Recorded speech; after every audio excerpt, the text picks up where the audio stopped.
practice the taqwa of Allah, as is the best of provision.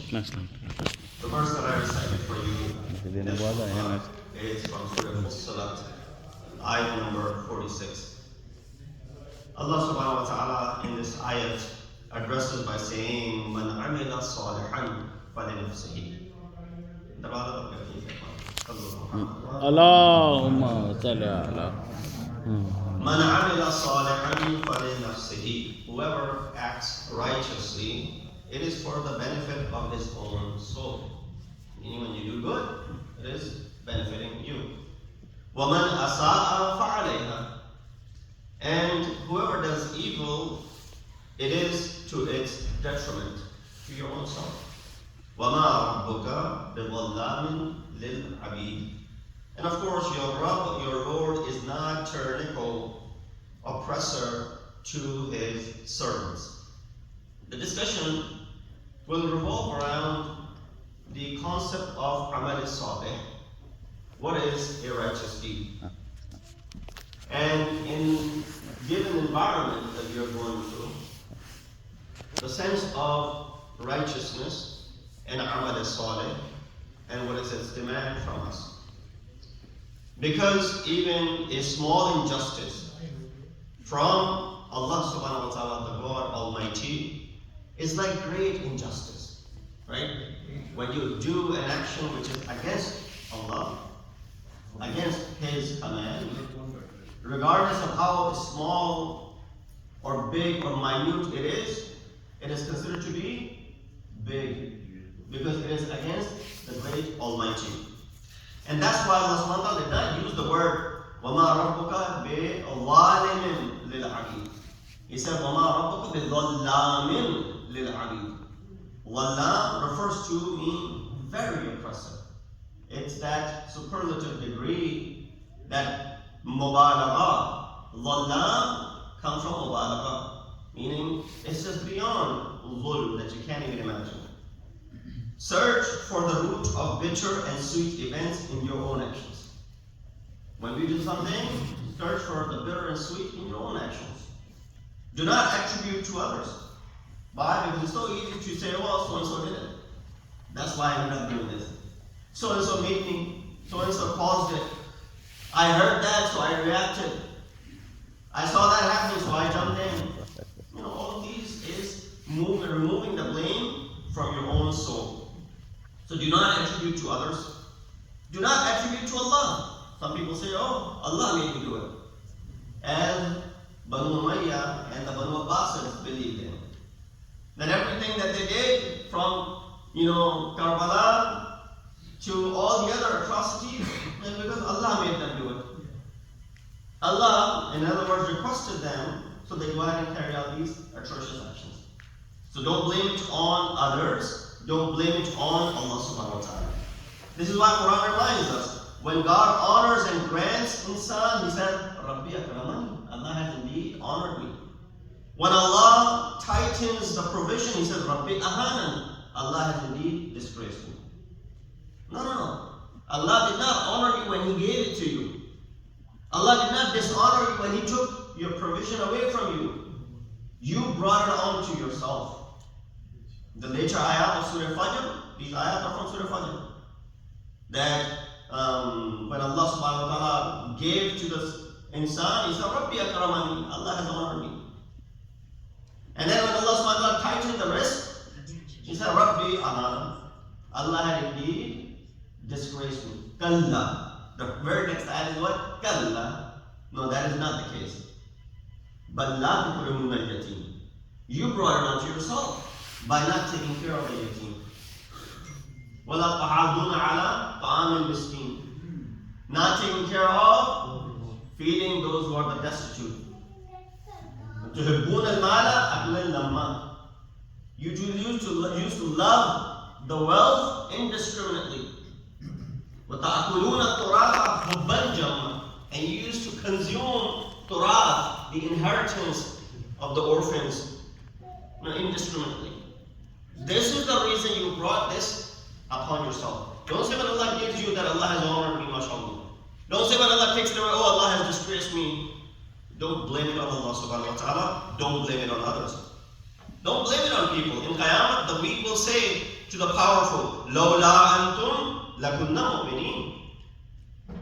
Those who are oppressed, those who are weak, tomorrow they will be saying in the bargah of Allah subhanahu wa ta'ala, لَوْلَا أَنْتُمْ, if it wasn't for you, لَكُنَّا مُؤْمِنِينَ, we would have brought Iman. The reason we didn't bring Iman is because you caused oppression onto us and we had no choice but to leave this mother. You are blameworthy. Don't blame it on your ancestors. As people would say, the deviants, they would not follow what Allah had revealed. They would reply, نَتَّبِعْ مَا وَجَدْنَا عَلَيْهِ آبَاءَنَا. Oh, we're just following what our Aba Ajdad had done. We're just following their lead. We're just going what they said to us. As it is written in stone and it cannot be altered. If my father has said this, this is going to happen. If my mother has said this, if my grandfather left this legacy, that's how it's going to be. That's how it is done in this household. No questions asked. Now, if it's a good thing, if it's a good legacy, then you appreciate it. But not everything that is left behind could be taken in that regard. Do not attribute your worries to the prophets, as the disbelievers considered that the prophets guilty. Prophets were the ones who were guilty. They said to them, Inna tatayyarna bikum. Today, Yasin, you recite that. Where they used to tell the prophets, you are the bad omen for us. Because of your wujud, we are suffering. Leave. Same thing happened to many of the Anbiya. People started blaming the Anbiya. Your wujud, Hazrat Musa is the prime example. Your wujud is causing us. If it wasn't for you, we would not be stuck over here in the middle of the sea. If it wasn't for you, Fir'aun would not be chasing us. If it wasn't for you, these are all the things Bani Israel said to Hazrat Musa, quoted in Quran. So do not blame the Anbiya for your worries. Do not blame your parents. As Quran gave you freedom to say no to them in areas where their obedience is not obligatory. There's a clear-cut ayat in Quran which says, وَإِن جَاهَدَاكَ لِتُشْرِكَ بِمَا لَيْسَ لَكَ بِهِ عِلْمٌ فَلَا تُطِعْهُمَا. وَإِن جَاهَدَاكَ. If they, fight you, in other words, they do jihad, in telling you what? That to go ahead and associate partners with Allah subhanahu wa ta'ala, about which they don't have their ilm. فَلَا تُطِعْهُمَا. Do not obey them. Do not worship them. Do not listen to them when they're calling you toward what? Shirk. You have freedom to say no to them. So you can't blame your parents either for your woes and for your worries. Do not blame your false gods that you have created for yourself. Oh, it was because of this idol that I used to worship, I ended up being like this. Quranic ayat is very clear in this regard. لا ينفعكم شيئا ولا يضركم. These idols that you have created, they can neither benefit nor harm you. There's no benefit nor harm as far as these idols are concerned. Allahumma. I can just ask all of you to please sit down and relax. There's a lot of commotion, not many of you, but just come and take a seat and sit down so that come back and continue. Inshallah, I'll be very short and I'll be very concise. Allahumma salli ala Muhammad. Inshallah, we'll have time to chit chat and talk afterwards. Right? We will give you plenty of time, inshallah, after the Jumma is over. You can sit down and you can talk as much as you want to. If you're sitting in front of me, please refrain from any discussions. And if you have something important, you may step outside. Allahumma salli ala Muhammad. So don't blame your parents. Don't blame your false gods. They can neither benefit nor harm you. Don't even blame Shaitan.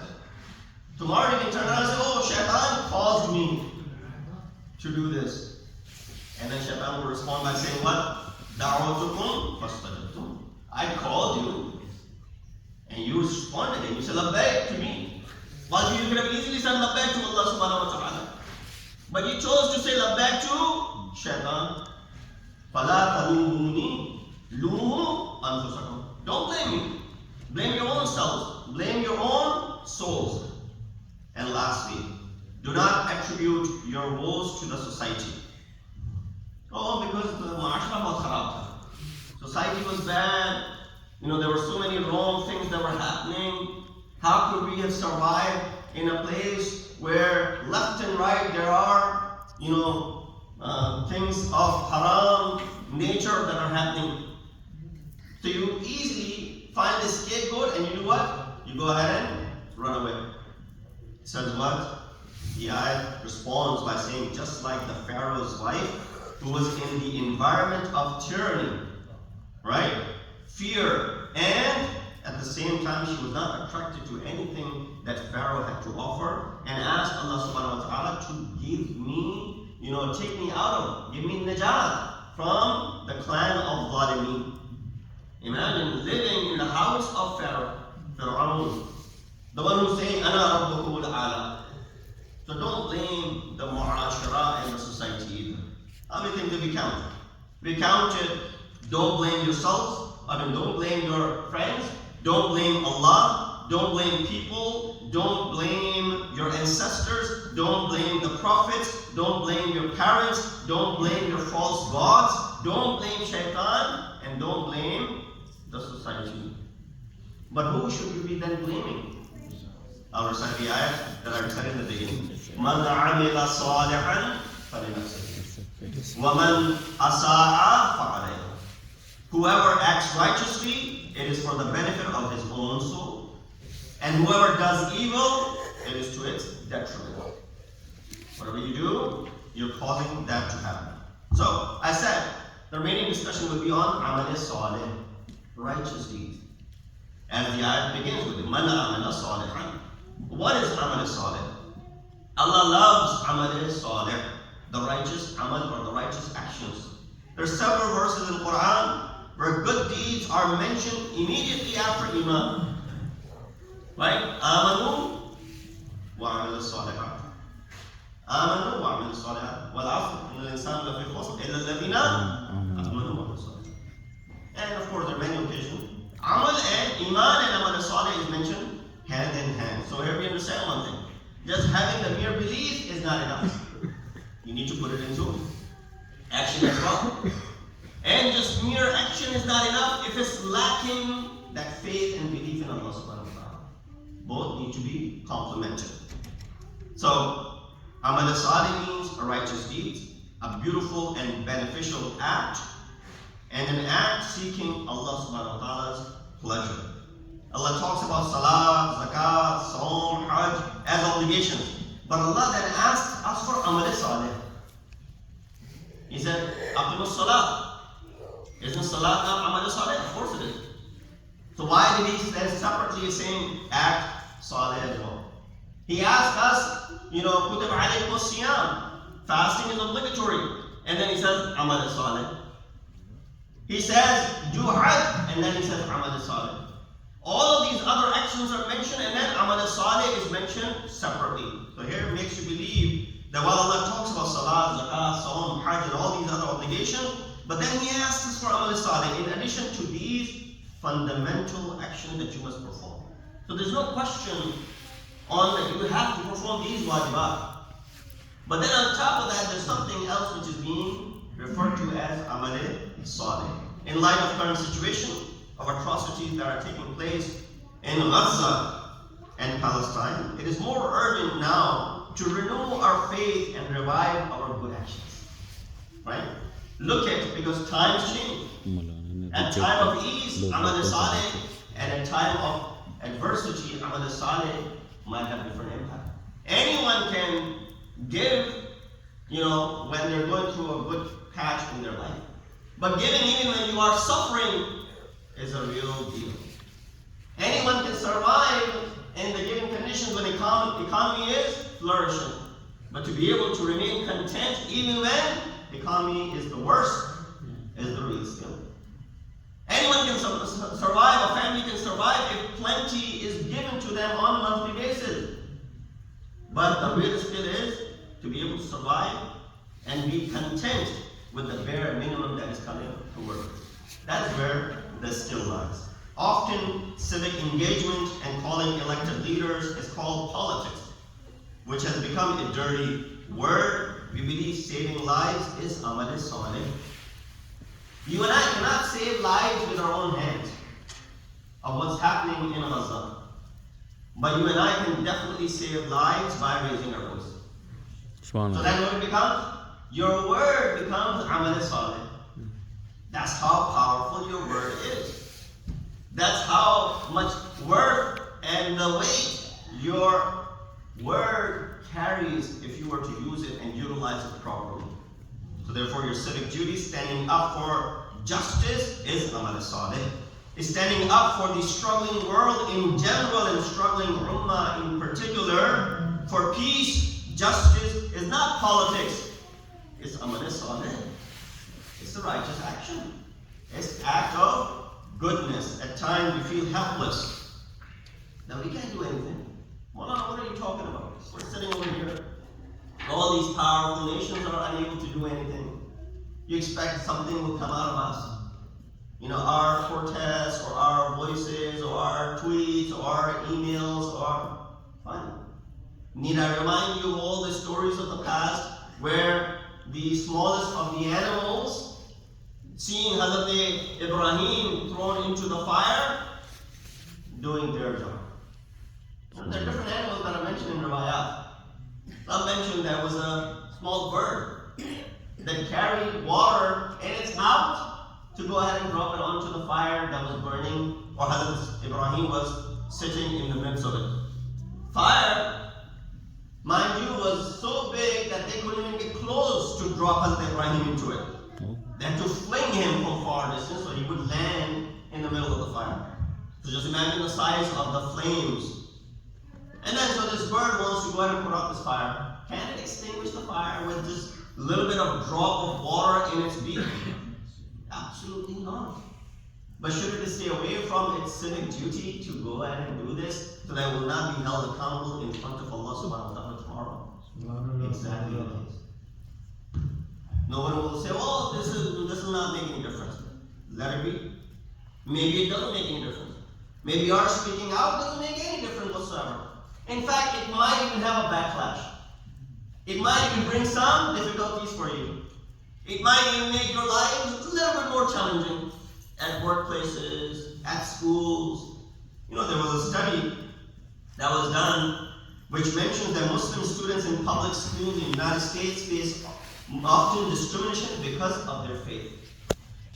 And this is higher rate in girls than the boys.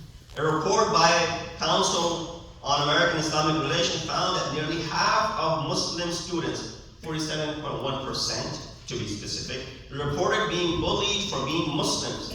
That is more than twice the reported national average of 20%. So don't think this is easy for them.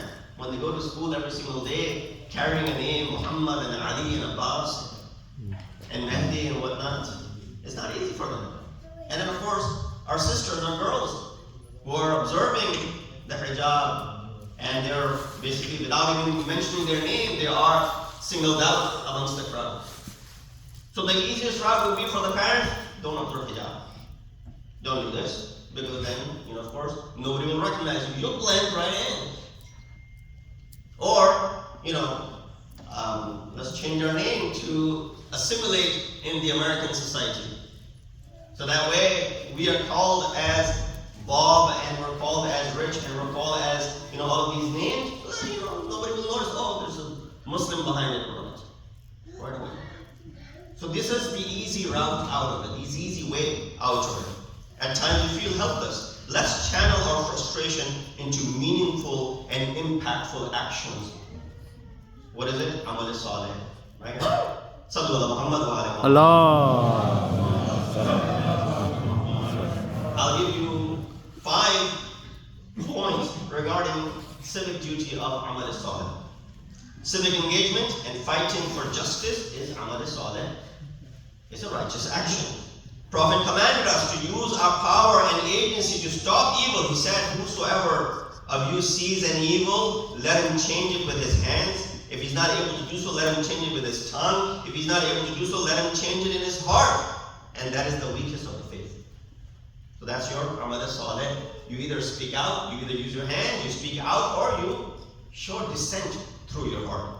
All prophets were sent to establish justice. So if you stand up for justice, this is indeed amal salih from Adam to Muhammad sallallahu alayhi wa Allah. All messengers of Allah were commissioned to help people establish justice throughout the ages. As Allah tells us in Surah Hadith 57, verse number 25, certainly we send our apostles with manifest proofs, and we send down with them the book and the balance so that mankind may maintain justice.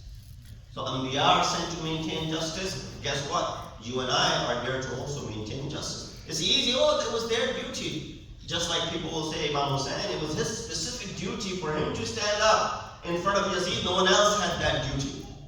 It would be an easy way out of that conflict. Allah ordered us to save lives.